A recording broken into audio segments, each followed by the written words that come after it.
ಸರ್ವಮಂಗಲಮಾಂಗಲ್ಯೆ ಶಿವೆ ಸರ್ವಾರ್ಥಸಾಧಿಕೆ ಶರಣ್ಯೇ ತ್ರ್ಯಂಬಕೆ ಗೌರಿ ನಾರಾಯಣಿ ನಮೋಸ್ತುತೆ. ಓಂ ಸರ್ವಬಾಧಾ ಪ್ರಶಮನಂ ತ್ರೈಲೋಕ್ಯಸ್ಯಾಖಿಲೇಶ್ವರಿ ಏವಮೇವ ತ್ವಯಾ ಕಾರ್ಯಂ ಅಸ್ಮದ್ವೈರಿವಿನಾಶನಂ. ಓಂ ದುರ್ಗಾ ಪರಮೇಶ್ವರ್ಯೈ ನಮಃ.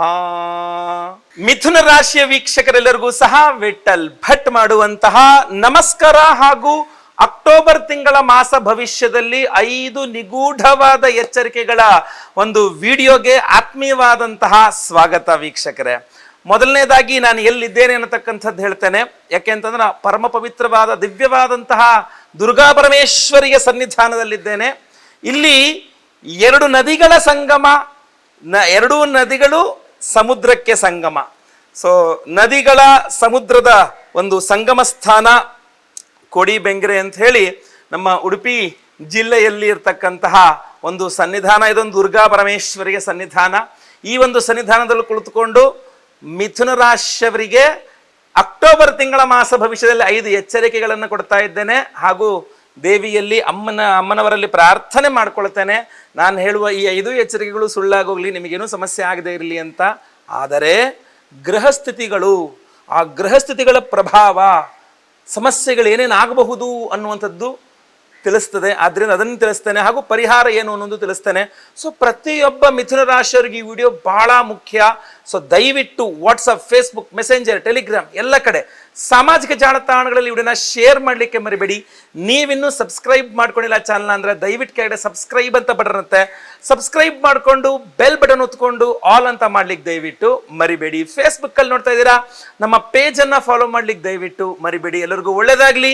ಓಂ ದುರ್ಗಾಯೈ ನಮಃ ಅಂತ ಕಮೆಂಟ್ ಮಾಡಿ. ಹಾಗೂ ನಿಮಗೇನಾದ್ರು ಸಮಸ್ಯೆಗಳಾಗಬಹುದಾದಂದ್ರೆ ಕಮೆಂಟ್ ಮಾಡಿ, ನಾನು ಓದ್ತೇನೆ ಹಾಗೂ ಪರಿಹಾರವನ್ನ ಅಲ್ಲೇ ಕಮೆಂಟ್ನಲ್ಲೇ ತಿಳಿಸ್ಲಿಕ್ಕೆ ಪ್ರಯತ್ನಿಸ್ತೇನೆ. ಒಳ್ಳೆಯದಾಗಲಿ. ಮೊದಲನೆಯ ಎಚ್ಚರಿಕೆ ಮಿಥುನ ರಾಶಿಯವರಿಗೆ ಅಕ್ಟೋಬರ್ ತಿಂಗಳಿಗೋಸ್ಕರ ಏನಪ್ಪಾ ಅಂತಂದ್ರೆ, ಒಂದು ತಪ್ಪು ಕಲ್ಪನೆ ಅಂತ ನೋಡಿ. ಒಂದು ಮಿಸ್ಅಂಡರ್ಸ್ಟ್ಯಾಂಡಿಂಗ್, ಸ್ಮಾಲ್ ಮಿಸ್ಅಂಡರ್ಸ್ಟ್ಯಾಂಡಿಂಗ್, ಒಂದು ಚಿಕ್ಕದಾದಂತಹ ಒಂದು ತಪ್ಪು ಕಲ್ಪನೆ ನಿಮಗೆ ದೊಡ್ಡದಾದಂತಹ ಸಮಸ್ಯೆಯನ್ನ ತಂದೊಡ್ಡುವ ಅಥವಾ ನಿಮ್ಮ ಬಹಳ ದೊಡ್ಡ ಶ್ರಮವನ್ನ ವ್ಯರ್ಥ ಮಾಡುವ ಸಾಧ್ಯತೆ ಕಂಡು ಬರ್ತಾ ಇದೆ. ಮಿಸ್ಅಂಡರ್ಸ್ಟ್ಯಾಂಡಿಂಗ್, ತುಂಬಾ ಕಷ್ಟಪಟ್ಬಿಟ್ರಿ, ಫಲಾಪೇಕ್ಷೆಗೋಸ್ಕರ ಕಾಯ್ತಾ ಇದ್ದೀರಿ, ಆಮೇಲೆ ಗೊತ್ತಾಗುತ್ತೆ ಅದೊಂದು ಮಿಸ್ಅಂಡರ್ಸ್ಟ್ಯಾಂಡಿಂಗು, ತಪ್ಪು ಕಲ್ಪನೆ, ನೀವು ಇಷ್ಟೆಲ್ಲ ಕಷ್ಟಪಡಬೇಕಾದ ಅವಶ್ಯಕತೆ ಇಲ್ಲ, ನೀವು ಮಾಡಿದ್ದೆಲ್ಲ ವೇಸ್ಟು ಅಂತ. ಅಥವಾ ಒಂದು ಚಿಕ್ಕ ಮಿಸ್ಅಂಡರ್ಸ್ಟ್ಯಾಂಡಿಂಗ್, ಗೊತ್ತಿಲ್ಲ, ನಿಮಗೆ ಆಮೇಲೆ ಗೊತ್ತಾಗುತ್ತೆ ನಾನು ಮಾಡಿದ ಇನ್ವೆಸ್ಟ್ಮೆಂಟ್ ಎಲ್ಲ ವೇಸ್ಟು, ನಾನು ಮಾಡಿದ ಅದು ನೀವು ಸಮಯದ ಇನ್ವೆಸ್ಟ್ಮೆಂಟ್ ಮಾಡಿರಲಿ ಅಥವಾ ಹಣಕಾಸಿನ ಇನ್ವೆಸ್ಟ್ಮೆಂಟ್ ಮಾಡಿರಲಿ, ಶ್ರಮದ ಇನ್ವೆಸ್ಟ್ಮೆಂಟ್ ಮಾಡಿರಲಿ, ಒಂದು ಚಿಕ್ಕದಾದಂತಹ ಮಿಸ್ಅಂಡರ್ಸ್ಟ್ಯಾಂಡಿಂಗ್ ಇಂದ ಎಲ್ಲ ವ್ಯರ್ಥವಾಗುವ ಸಾಧ್ಯತೆ. ಯಾರು ನಿಲ್ಲಿಸ್ತಾರೆ? ದುರ್ಗಾದೇವಿ, ದುರ್ಗತಿ ನಾಶಿನಿ. ಸೊ ಅಮ್ಮನವರು ಅದನ್ನೆಲ್ಲ ಪರಿಹಾರ ಮಾಡಿಕೊಡ್ತಾಳೆ. ಖಂಡಿತವಾಗಿ ಅಮ್ಮನವರ ಆರಾಧನೆ ಮಾಡ್ಕೊಳ್ಳಿ, ಲಲಿತಾ ಸಹಸ್ರನಾಮವನ್ನು ಪ್ರತಿದಿನ ಕೇಳಿಸ್ಕೊಳ್ಳಿ, ಅಥವಾ ದುರ್ಗಾ ಅಷ್ಟೋತ್ತರವನ್ನು ಪಠನೆ ಮಾಡ್ಕೊಳ್ಳಿ, ಅಮ್ಮನವರ ದೇವಸ್ಥಾನದಲ್ಲಿ ಕುಂಕುಮಾರ್ಚನೆ ಮಾಡಿಸಿ, ಅಥವಾ ನಾವು ವಿಶೇಷವಾಗಿ ಮಹಾಚಂಡಿಕಾ ಯಾಗವನ್ನು ಮಾಡ್ತಾ ಇದ್ದೇವೆ, ಸಂಕಲ್ಪ ಸೇವೆಗೆ ಹೆಸರು ಕೊಡ್ಬೋದು. ವಿಡಿಯೋ ಎಂಡ್ ತನಕ ನೋಡಿ, ವಿಶೇಷವಾದ ಒಂದು ಪ್ರಸಾದ ನಿಮಗೋಸ್ಕರ ಕಾಯ್ತಾ ಇರ್ತದೆ. ಖಂಡಿತವಾಗಿ ದಯವಿಟ್ಟು ವಿಡಿಯೋನ ಎಂಡ್ ತನಕ ನೋಡಿ. ಎರಡನೆಯ ಎಚ್ಚರಿಕೆ ಮಿಥುನ ರಾಶಿಯವರಿಗೆ ಈ ಒಂದು ಅಕ್ಟೋಬರ್ ತಿಂಗಳಿಗೋಸ್ಕರ ಏನಪ್ಪಾ ಅಂತಂದ್ರೆ, ಎಲ್ಲೋ ಒಂದ್ ಕಡೆ ನೀವು ಬಜೆಟ್ ಅನ್ನ ದಾಟ ಬಿಡ್ತೀರಾ ಅಂತ ಕಂಡು ಬರ್ತಾ ಇದೆ. ಅಂದ್ರೆ ನೀವು ಎಷ್ಟೇ ಬುದ್ಧಿವಂತಿಕೆ ಮಾಡಿಕೊಂಡು ಒಂದು ಬಜೆಟ್ ಅನ್ನು ಹಾಕೊಂಡು, ಈ ಬಜೆಟ್ ನಲ್ಲೇ ನಾನು ಅಕ್ಟೋಬರ್ ತಿಂಗಳು ಕಳಿಬೇಕು, ಈ ಬಜೆಟ್ ಅಲ್ಲೇ ಇನ್ನು 6 ತಿಂಗಳು ಈ ಬಜೆಟ್ ಇರಬೇಕು, ಈ ಬಜೆಟ್ ನಲ್ಲೇ ನಾನು ಜೀವನ ನಡೆಸಬೇಕು, ಇದಿಷ್ಟು ದುಡ್ಡು ಉಳಿಸ್ಬೇಕು, ಅದು ಹಂಗೆ ಮಾಡಬೇಕು, ಅದರಲ್ಲಿ ಸಾಲ ತೀರಿಸಬೇಕು, ಏನೇನೋ ಒಂದಿಷ್ಟು ಪ್ಲಾನಿಂಗ್ಸು.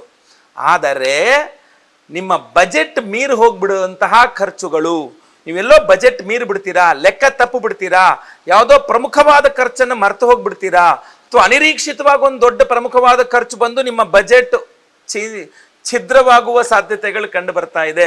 ಸೊ ನೀವೇನು ಬಜೆಟ್ ಹಾಕೊಳ್ತೀರಾ ಅದು ವ್ಯರ್ಥವಾಗುವ ಸಾಧ್ಯತೆನೂ ಇರಬಹುದು. ಸೊ ಅದರಿಂದ ಬಜೆಟ್ ಹಾಕುವಾಗ ಅನಿರೀಕ್ಷಿತದ ಖರ್ಚುಗಳಿಗೂ ಒಂದಿಷ್ಟು ದುಡ್ಡನ್ನು ಎಕ್ಸ್ಟ್ರಾ ತೆಗೆದಿಡುವ ಅವಶ್ಯಕತೆ ಇದೆ ಅಂತ ಕಂಡು ಬರ್ತಾ ಇದೆ. ಜೊತೆಯಲ್ಲಿ ಈ ಬಜೆಟ್ ಮುರಿದು ಹೋಗ್ತಕ್ಕಂಥದ್ದು ಇದೆಯಲ್ಲ, ಇದು ನಿಮ್ಮನ್ನ ಸಾಲದ ಕೂಪಕ್ಕೂ ತಳ್ಳಬಹುದು. ಯಾಕೆಂದ್ರೆ ಸಡನ್ನ ದುಡ್ಡು ಬೇಕು ಅಂದ್ರೆ ಬಾಯಿಗೆ ಬಂದು ಬಡ್ಡಿಗೆ ರೆಡಿ ಇದ್ದು ಬಿಡ್ತೀರ ನೀವು ಸಾಲ ಮಾಡ್ಲಿಕ್ಕೆ, ಎಷ್ಟು ದುಡ್ಡು ಬಡ್ಡಿ ಆದ್ರೂ ಪರವಾಗಿಲ್ಲ ಅಂತ. ಅಲ್ಲೇ ನೀವು ಎಡಬಟ್ಟು ಮಾಡ್ಕೊಳ್ತಕ್ಕಂಥದ್ದು. ಸೊ ಆದ್ರಿಂದ ಸಡನ್ ನಿರ್ಧಾರಗಳನ್ನು ತೆಗೆದುಕೊಳ್ಳೋಕೆ ಹೋಗ್ಬಿಡ್ಬೇಡಿ. ಕೂತ್ಕೊಂಡು ಆಲೋಚಿಸಿ ಏನು ಮಾಡಬೇಕು, ಎಷ್ಟು ಮಾಡಬೇಕು, ಏನು ಎತ್ತ ಚರ್ಚಿಸಿ ಗುರು ಹಿರಿಯರೊಂದಿಗೆ. ಆಮೇಲೆ ತೀರ್ಮಾನಕ್ಕೆ ಬನ್ನಿ. ತಲೆ ಓಡ್ತಾ ಇಲ್ವಾ, ದುರ್ಗಾದೇವಿ ಆರಾಧನೆ ಮಾಡ್ಕೊಳ್ಳಿ, ದುರ್ಗೆಯಲ್ಲಿ ಜಗಜ್ಜನನಿಯಲ್ಲಿ ಪ್ರಾರ್ಥನೆ ಮಾಡ್ಕೊಳ್ಳಿ. ಆ ತಾಯಿ ಮಾರ್ಗದರ್ಶನವನ್ನು ಮಾಡ್ತಾಳೆ. ವಿಶೇಷವಾಗಿ ನಾವು ದೇವತಾರಾಧನೆ ಮಾಡ್ತಾ ಇದ್ದೇವೆ, ವಿಶೇಷ ಪ್ರಸಾದ ಕೊಡ್ತೇವೆ. ವಿಡಿಯೋನ ಎಂಡ್ ತನಕ ನೋಡಿ, ಒಳ್ಳೇದಾಗ್ಲಿ. ಮೂರನೆಯ ಎಚ್ಚರಿಕೆ ಮಿಥುನ ರಾಶಿಯವರಿಗೆ ಅಕ್ಟೋಬರ್ ತಿಂಗಳಿಗೋಸ್ಕರ ಏನಪ್ಪಾ ಅಂತಂದ್ರೆ, ನೀವು ಇನ್ನೊಂದು ಎಡವಟ್ಟು ಮಾಡ್ಕೊಳ್ಬಿಡ್ತೀರಾ. ಏನಪ್ಪಾ ಅಂತಂದ್ರೆ, ನನಗೆಲ್ಲ ಗೊತ್ತಿದೆ ಅನ್ನುವಂಥದ್ದು, ಮುತ್ಸದಿ ತರ, ದೊಡ್ಡೋರ್ ತರ, ನನಗೆ ಎಷ್ಟು ಅನುಭವ ಆಗ್ಲಿಲ್ಲ, ಎಷ್ಟು ಸಲ ಈ ಥರದ್ದು ನೋಡಿಲ್ಲ, ನನಗೆಲ್ಲ ಗೊತ್ತಿದೆ, ಇದೆಲ್ಲ ಏನು ಟೆನ್ಷನ್ ಮಾಡ್ಕೊಬಿಡಿ, ನಡೀರಿ ಅನ್ನೋ ಥರ ಏನೋ ದೊಡ್ಡ ಮುತ್ಸದಿ, ತುಂಬ ಹಿರಿಯರು, ವಯಸ್ಸಾದವ್ರ ಥರ ಮಾತಾಡ್ತೀರಾ.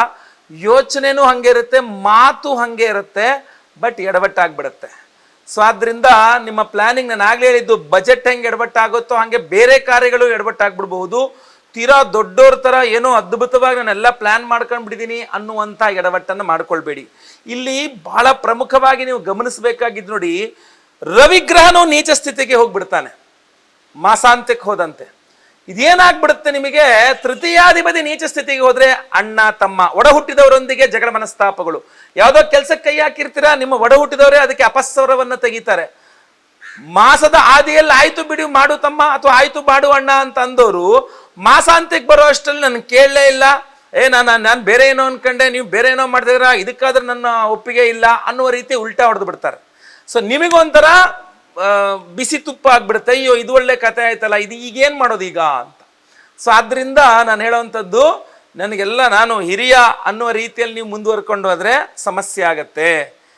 ಸೊ ಇದ್ರ ಬಗ್ಗೆ ಏನು ಗೊತ್ತಾ, ಇಲ್ಲಿ ನಾಲ್ಗೆ ಎರಡು ನಾಲ್ಗೆ ಮಾಡುವಂಥವ್ರು, ಟ್ರ್ಯಾಕ್ ಚೇಂಜ್ ಮಾಡಿಸುವಂಥವ್ರು, ಪ್ಲೇಟ್ ತಿರುವಾಕುವಂಥವ್ರಿಗೆಲ್ಲ ಕಾಪಾಡೋದು ನಿಮಗೆ ದೇವರೇ ಕಾಪಾಡಬೇಕು. ಅದರಲ್ಲೂ ವಿಶೇಷವಾಗಿ ರವಿಗ್ರಹ ತೃತೀಯಾಧಿಪತಿ, ನಿಮಗೆ ಸೂರ್ಯಗ್ರಹಣ ಮಿಥುನ ರಾಶಿಯವರಿಗೆ ಅದು ಶುಭ ಫಲ ಇದೆ, ಬಟ್ ಆಚರಣೆ ಇಲ್ಲ. ಅದು ರವಿ ನೀಚ ಸ್ಥಿತಿಗೂ ಹೋಗಲಿದ್ದಾನೆ ಅಂದಾಗ ರವಿ ಆರಾಧನೆ ಆಗಬೇಕು. ನಾವು ಸಹಸ್ರ ರವಿ ಶಾಂತಿ ಮಾಡ್ತಾ ಇದ್ದೇವೆ, ಒರಿಜಿನಲ್ ಮಾಣಿಕ್ಯ ರವಿಯ ರತ್ನವನ್ನೇ ಕೊಡ್ತಾ ಇದ್ದೇವೆ, ಪ್ರಸಾದ ಸ್ವರೂಪ. ವಿಡಿಯೋ ಎಂಡ್ ತನಕ ನೋಡಿ, ಎಂಡಲ್ಲಿ ಅದ್ರ ಬಗ್ಗೆ ನಿಮಗೆ ತಿಳಿಸ್ತೇನೆ, ಖಂಡಿತವಾಗಿ ಒಳ್ಳೇದಾಗ್ಲಿ. ನಾಲ್ಕನೆಯ ಎಚ್ಚರಿಕೆ ಮಿಥುನ ರಾಶಿಯವರಿಗೆ ಅಕ್ಟೋಬರ್ ತಿಂಗಳಿಗೋಸ್ಕರ ಏನಪ್ಪಾ ಅಂತಂದ್ರೆ, ಪಂಚಮಾಧಿಪತಿಯಾಗಿ ಶುಕ್ರ ಚತುರ್ಥದಲ್ಲಿ ನೀಚ ಸ್ಥಿತಿಯಲ್ಲಿರ್ತಾನೆ. ಮಧ್ಯದಲ್ಲಿ ನಿಮ್ಮ ರಾಶ್ಯಾಧಿಪತಿ ಬುಧನೊಂದಿಗೆ ಪರಿವರ್ತನ ಯೋಗ ಆಗಲಿದೆ. ಆದರೂ ಮಾಸದ ಆದಿ ಅಂತ್ಯ ಮತ್ತೆ ಪುನಃ ನೀಚ ಸ್ಥಿತಿಯೇ ಕಂಡು ಬರ್ತಿರೋದ್ರಿಂದ ಸಂತಾನಕ್ಕೆ ಪ್ರಯತ್ನ ಮಾಡ್ತಾ ಇರತಕ್ಕಂತಹ ಮಿಥುನ ರಾಶಿಯವರಿಗೆ ಅಕ್ಟೋಬರ್ ತಿಂಗಳ ಸ್ಟಾರ್ಟಿಂಗ್ ಹಾಗೂ ಎಂಡಿಂಗ್ ಸ್ವಲ್ಪ ಸಮಸ್ಯೆದಾಯಕವಾಗಿ, ಅಂಡರ್ಸ್ಟ್ಯಾಂಡ್ ಅಂದ್ರೆ ಸ್ವಲ್ಪ ಆಗಲ್ಲ ಅಂತ ಅನಿಸ್ತಾ ಇದೆ. ಮಧ್ಯದಲ್ಲಿ ಒಂದೆರಡು ವಾರ ಚೆನ್ನಾಗಿದೆ, ಬಟ್ ಆದರೂ ಸ್ಟಾರ್ಟಿಂಗ್ ಮೊದಲ ವಾರ ಹಾಗೂ ಕೊನೆ ವಾರ ಅಷ್ಟು ಸಪೋರ್ಟಿವ್ ಆಗಿಲ್ದೋದಾಗ ಮಧ್ಯದ ಯಾವುದೋ ಒಂದು ವಾರ ಚೆನ್ನಾಗಿದ್ರೂ ಕೂಡ ಕೊನೆ ವಾರದಲ್ಲಿ ಮತ್ತೆ ಪುನಃ ಅದು ಪ್ರಾಬ್ಲಮ್ ಆಗಿರೋದ್ರಿಂದ ಗರ್ಭ ನಿಲ್ಲುವ ಸಾಧ್ಯತೆಗಳು ತುಂಬ ಕಡಿಮೆ ಆಗ್ಬಿಡ್ತದೆ. ಆದ್ರಿಂದ ಈ ವಿಚಾರ ಅಷ್ಟೇ ಅಲ್ಲ, ನಮಗೆ ಆಗಲೇ ಮಕ್ಕಳಿದ್ದಾರೆ, ನಾವು ಮಿಥುನ ರಾಶಿ ಮಕ್ಕಳಿದ್ದಾರೆ ಅಂತಂದ್ರು ಚಿಕ್ಕ ಮಕ್ಕಳಾದ್ರೆ ಅನಾರೋಗ್ಯ ಪೀಡಿತರಾಗಬಹುದು, ಅಥವಾ ಯಾರ್ಯಾರೋ ಏನೇನೋ ಅವ್ರ ತಲೆಯಲ್ಲಿ ತುಂಬಿ ಅವರು ಒಂದು ಸ್ವಲ್ಪ ನಿಮಗೆ ವಿರುದ್ಧವಾಗಿ ಜಗಳ ಮನಸ್ತಾಪಗಳು ಮಾಡಬಹುದು. ಅಥವಾ ತುಂಬಾ ದೊಡ್ಡೋರಿದ್ದಾರೆ, ನಿಮ್ಮ ಮಕ್ಕಳು ಮದುವೆ ಆಗಿದೆ, ಉದ್ಯೋಗಕ್ಕೆ ಹೋಗ್ತಿದ್ದಾರೆ ಅಂದ್ರು ಜಗಳ ಮನಸ್ತಾಪ ಮಾಡ್ಕೊಂಡು ಮನೆ ಬಿಟ್ಟು ಹೋಗುವಂಥದ್ದು, ಒಂದೊಂದು ದಿವಸ ಒಂದೊಂದು ಥರ ಮಾತಾಡ್ತಕ್ಕಂಥದ್ದು, ಮಕ್ಕಳ ಹತ್ರ ಮಾತಾಡೋಕ್ಕೆ ಹೆದರಿಕೆ ಆಗ್ಬಿಡ್ಬೇಕು, ಆ ತರಹದ ಪರಿಸ್ಥಿತಿಯೂ ಸಹ ಕಂಡು ಬರ್ತಾ ಇದೆ. ಅದರಿಂದ ಎಚ್ಚರ ವಹಿಸಬೇಕು, ಪರಿಹಾರಾದಿಗಳು ಮಾಡ್ಕೊಳ್ಬೇಕು, ಶುಕ್ರ ದುರ್ಗಾ ಆರಾಧನೆ ಆಗಬೇಕು. ನಾವು ಮಾಡ್ತಾ ಇದ್ದೇವೆ, ವಿಡಿಯೋ ಎಂಡ್ ತನಕ ನೋಡಿ, ಎಂಡೆಲ್ಲ ವಿಚಾರ ತಿಳಿಸ್ತೇನೆ. ಐದನೆಯ ಎಚ್ಚರಿಕೆ ಮಿಥುನ ರಾಶಿಯವರಿಗೆ ಈ ಒಂದು ಅಕ್ಟೋಬರ್ ತಿಂಗಳಿಗೋಸ್ಕರ ಏನಪ್ಪಾ ಅಂತಂದ್ರೆ, ಸಮಯಾವಕಾಶದ ಕೊರತೆ ಬಹಳ ಕಾಡುತ್ತೆ. ನಿಮಗೆ ಏನೋ ಒಂದು ನಿರ್ಧಾರ ತಗೊಳ್ಳಿ ಅಂತಂದ್ರೆ ಟೈಮ್ ಕೊಡಲ್ಲ ಯಾರು ನಿಮಗೆ. ಎಲ್ಲಿಗೆ ಹೋಗೋಣ ಅಂದ್ರೆ ಟೈಮ್ ಸಿಗೋದಿಲ್ಲ. ನೀವು ಹೋಗಿ ಕೂತ್ಕೊಂಡು ಮಾತಾಡಿ ಆ ಸಮಸ್ಯೆಯನ್ನು ಸಾಲ್ವ್ ಮಾಡೋಣ, ಟೈಮ್ ಸಿಗೋದಿಲ್ಲ. ನೀವೇನೋ ನಿರ್ಧಾರ ತಗೋಬೇಕು, ಸ್ವಲ್ಪ ಟೈಮ್ ಕೊಡಪ್ಪ ಹೇಳ್ತೀನಿ, ಇಲ್ಲ ಟೈಮ್ ಕೊಡೋದಿಲ್ಲ. ಅಥವಾ ನಿಮ್ದೇ ಯಾವ್ದಾದ್ರು ಕೆಲಸಗಳು ಮಾಡ್ಕೊಳ್ಬೇಕು, ಟೈಮ್ ಇಲ್ಲ. ತುಂಬಾ ಇಂಪಾರ್ಟೆಂಟ್ ಕೆಲಸ, ಊರು ಉದ್ಧಾರ ಮಾಡ್ತಾ ಇರ್ತೀರಾ, ನಿಮ್ ಕೆಲಸಗಳು ಮಾಡ್ಕೊಳ್ಳೋಕೆ ಟೈಮ್ ಇಲ್ದಂಗೆ ಆಗ್ಬಿಡುತ್ತೆ. ಈ ಸಮಯಾವಕಾಶದ ಕೊರತೆ ಏನಿದ್ರು ಚಿಟಿಕೆ ಬೇಗ ಬೇಗ ಬೇಗ ಬೇಗ ಅಂತ ಈ ಬೇಗ ಬೇಗ ತಗೊಂಡ ನಿರ್ಧಾರಗಳಲ್ಲಿ ಏನಾಗ್ಬಿಡುತ್ತೆ, ಆತುರದಲ್ಲಿ ತೆಗೆದುಕೊಂಡ ನಿರ್ಧಾರಗಳು ಏನಾಗತ್ತೆ, ಸಮಸ್ಯೆ ಆಗತ್ತೆ. ಸೊ ಅದರಿಂದ ಈ ತರಹ ಸಮಯಾವಕಾಶದ ಕೊರತೆ ಅನ್ನುವಂಥದ್ದು ಬಹಳ ಕಾಡುತ್ತೆ. ಸೊ ತುಂಬ ಚೆನ್ನಾಗಿ ಪ್ಲ್ಯಾನ್ ಮಾಡ್ಕೊಳ್ಬೇಕು, ಬೆಳಗ್ಗೆ ಬೇಗ ಏಳಬೇಕು, ಪ್ರತಿಯೊಂದಕ್ಕೂ ಜಾಸ್ತಿ ಸಮಯ ಕೊಡಬೇಕು, ಶ್ರದ್ಧೆಯಿಂದ ಆಲಿಸ್ಬೇಕು. ಇದೆಲ್ಲ ಕೊರತೆಗಳು ಕಂಡು ಬರ್ತಾ ಇದೆ. ಇದೆಲ್ಲದರಿಂದ ಏನಾಗ್ಬಿಡುತ್ತೆ ಅಂದರೆ ನಿಮಗೆ ಒಂಥರ ವಿಚಿತ್ರವಾದಂತಹ ಇನ್ನೊಬ್ಬರಿಗೆ ಹೇಳಿಕೊಳ್ಳಲಾಗದ ಬಿಸಿ ತುಪ್ಪಗಳಾಗ್ಬಿಡುತ್ತೆ ಕೆಲಷ್ಟು ವಿಚಾರಗಳು. ಬಿಸಿ ತುಪ್ಪ ಅಂದ್ರೆ ಏನು? ಉಗಿದ್ರೆ ತುಪ್ಪ ವೇಸ್ಟ್, ನುಂಗಿದ್ರೆ ಗಂಟಲು ಸುಟ್ಟೋಗುತ್ತೆ. ಆ ತರಹದ ಒಂದು ಸಂದಿಗ್ಧ ಪರಿಸ್ಥಿತಿಗಳನ್ನು ನೋಡಬೇಕಾಗತ್ತೆ ಅಂತ. ಸೊ ಏನೇ ಆಗಲಿ, ಮಿಥುನ ರಾಶಿಯವರ ಅಕ್ಟೋಬರ್ ತಿಂಗಳ ಎಲ್ಲಾ ಸಮಸ್ಯೆಗಳಿಗೂ ವಿಶೇಷವಾಗಿ ನಾವು ಪರಿಹಾರ ಮಾಡ್ತಾ ಇದ್ದೇವೆ. ಆ ವಿಶೇಷ ಪರಿಹಾರ ಏನಪ್ಪಾ ಅಂತಂದ್ರೆ, ಸೆಪ್ಟೆಂಬರ್ 21ನೇ ತಾರೀಕು ಮಹಾಲಯ ಅಮಾವಾಸ್ಯೆ, ನವರಾತ್ರಿ, ಅದರ ಮರುದಿನದಿಂದನೇ ನವರಾತ್ರಿಯು ಸಹ ಆರಂಭದ ಕಾಲ. ಅವತ್ತಿನ ದಿವಸ ಮಹಾ ಸೂರ್ಯಗ್ರಹಣವೂ ಸಹ ಸಂಭವಿಸ್ತಾ ಇದೆ. ಅದರ ಹೆದರುವ ಅವಶ್ಯಕತೆ ಇಲ್ಲ. ಸೂರ್ಯಗ್ರಹಣ ಭಾರತದಲ್ಲಿ ಕಾಣಿಸ್ತಾ ಇಲ್ಲ. ಭಾರತದಲ್ಲಿ ಗೋಚಾರ ಇಲ್ಲದ ಕಾರಣ ನಮಗೆ ಗ್ರಹಣದ ಆಚರಣೆ ಇಲ್ಲ. ಗ್ರಹಣಾಚರಣೆ ಇಲ್ಲ ಅಂದ್ರೇನು? ಹಿಂದೆ ಚಂದ್ರಗ್ರಹಣದಲ್ಲಿ ಉಪವಾಸ ಮಾಡಬೇಕು, ಹೊರಗಡೆ ಹೋಗಬಾರದು, ಆಹಾರ ಸೇವನೆ ಮಾಡಬಾರದು ಇತ್ಯಾದಿ ಒಂದಿಷ್ಟು ರೂಲ್ಸ್ ಗಳನ್ನೇನು ಹೇಳಿದ್ದೇನೆ, ಆ ಯಾವ ರೂಲ್ಸು ಸಹ ಈ ಸೂರ್ಯಗ್ರಹಣಕ್ಕೆ ಅಪ್ಲೈ ಆಗಲ್ಲ. ಯಾಕೆಂದ್ರೆ ಸೂರ್ಯಗ್ರಹಣ ರಾತ್ರಿಯಲ್ಲಿ ಆಗುತ್ತಾ ಇದೆ. ರಾತ್ರಿಯಲ್ಲಾಗುವ ಸೂರ್ಯಗ್ರಹಣಗಳು ಹಗಲಿನಲ್ಲಿ ನಡೆಯುವ ಸಂಭವಿಸುವ ಚಂದ್ರಗ್ರಹಣಗಳು ನಮಗೆ ಕಾಣೋದಿಲ್ಲ, ಆದ್ರಿಂದ ಆಚರಣೆಗಿಲ್ಲ ಅಂತ. ಆದರೆ ಇದು ಏನು ಗ್ರಹಣ ಸಂಭವಿಸ್ತಾ ಇರೋದು ಹೌದು, ಸಿಂಹ ರಾಶಿಯಲ್ಲಿ ಸಂಭವಿಸ್ತಾ ಇದೆ.